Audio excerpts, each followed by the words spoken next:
century break is back in the lead. He only needs one frame now. It's 5-4 to the Rocket.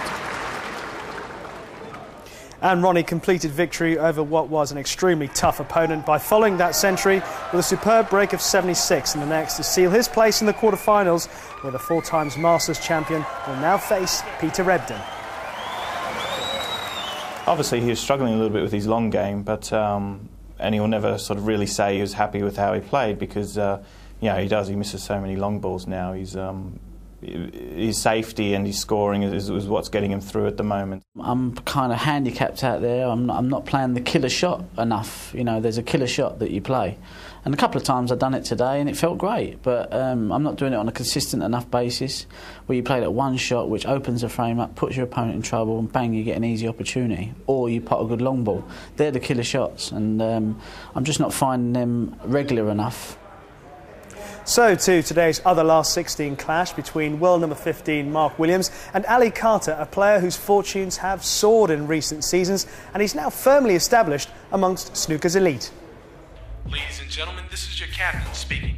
At this time, we'd like to thank you for flying with us in Funk Air. So if you would, we'd like for you to sit back, relax, as we prepare for takeoff. There are no exit doors. You must now fasten your seatbelts. Also at this time, please turn off all electronic devices, as we are the only funk on board. Raise it up.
Well, this was proving to be a tremendous encounter early on, as the two players shared the first 4 frames before Williams took the 5th on the resumption after the mid-session interval to lead 3-2. Here's frame 6, Williams to play, there's no score. Commentary comes from Willie Thorne and John Virgo.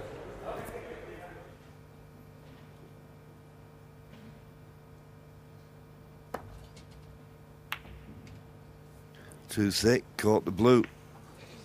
So the poor safety shot, or the aggressive safety shot, which wasn't very good from Ali Carter, has forced a mistake.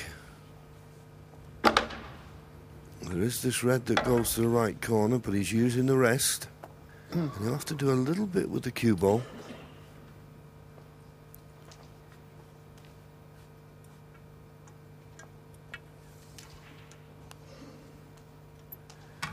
Now, if he could pop this red and just stun across, miss the 3 in the line, and hit those 2 reds on the left, he'd be on the pink.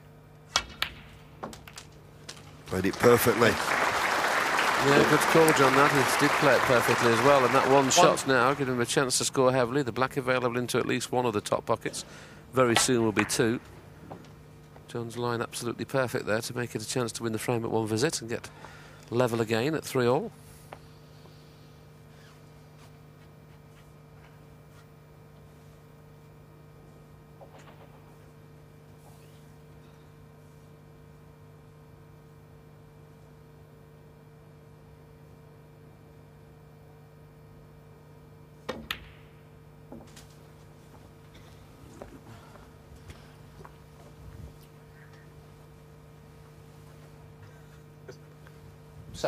So a lot will depend now. He can play for the black, but it all depends where the black goes when it's re-spotted.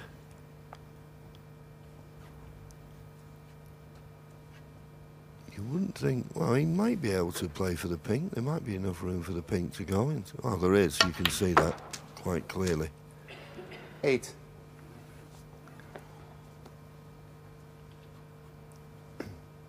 It's all about the red on the black spot, isn't it? Once he gets rid of that, you'd expect him to win the frame at one visit. There is a gap between the two reds just below the pink there, that he could just float the white through that gap and get onto the red on the black spot.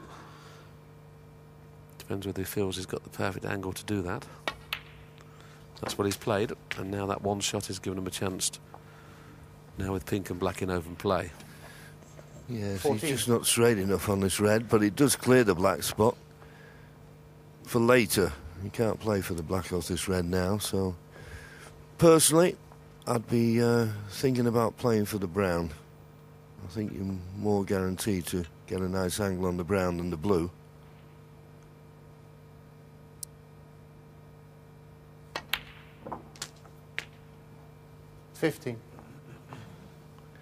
So he's played for the brown, and it's all about the pace. He's got a nice angle. It's just line and length now required to get him nicely on the next red. The black's in the open. One good positional shot. Frame could be at his mercy.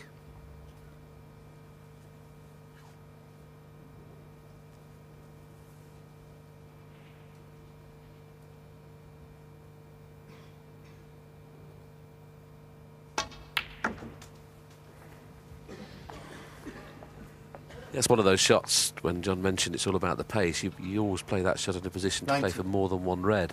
As you do when you play in maximums, you know, it's hard to kind of get pinpoint all the time. So you wouldn't have necessarily been playing the cue ball there. But as you can see, if it had finished short, it'd have been on one. If it had finished a bit longer than that, it'd have been on one of the ones near the black. So good break building that from young Ali Carter, leaving himself options. That's what it's all about.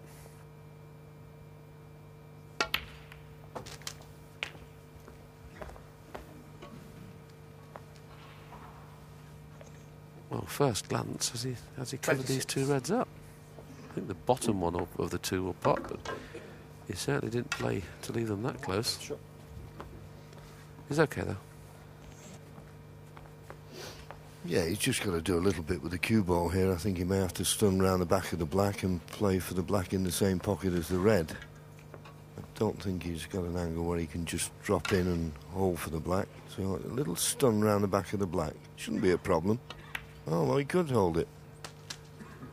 Well, 27. He couldn't quite hold it, could he? He's come a little bit low on this black. A little shake of the head. I don't know why he didn't try to stun round the back of the black there. Could agree with you more. He's now going to have to play the cannon. There you see the cue ball's rolled 2 or 3 inches further than he wanted. And this is tough. You've got to really get into this cue ball here to be the left-hand one of the 3 near the pink. If you underhit this, you could just glance by it. So he's got to dig into this a little bit.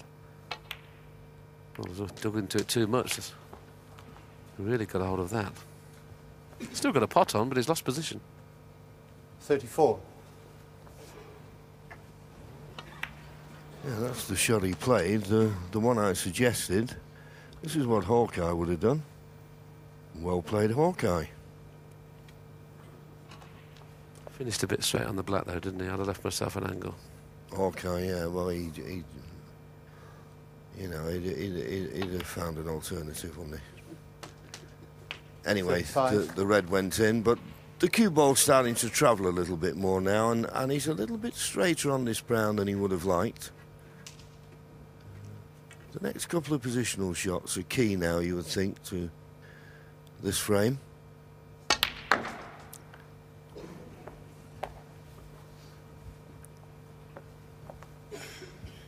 Just about on this red, I think, that he can run through for the black, although I'm looking at Ali's face and he's sort of grimaced a little bit.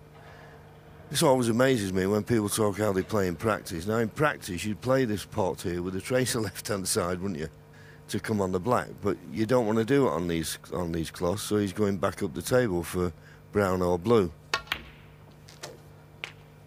40. Don't blame him, by the way, but as I say, in practice, he'd have just put a tracer left-hand side and been on the black, no problem. I just can't believe how the frames have become so different since the mid-session interval. First 4, there was no safety shot, no balls on cushions. Excuse me. Then after the interval, everything's gone a little bit scrappy, but he managed to make a fabulous 48. 44. With Mark Williams in the previous frame. This 44 is almost as good.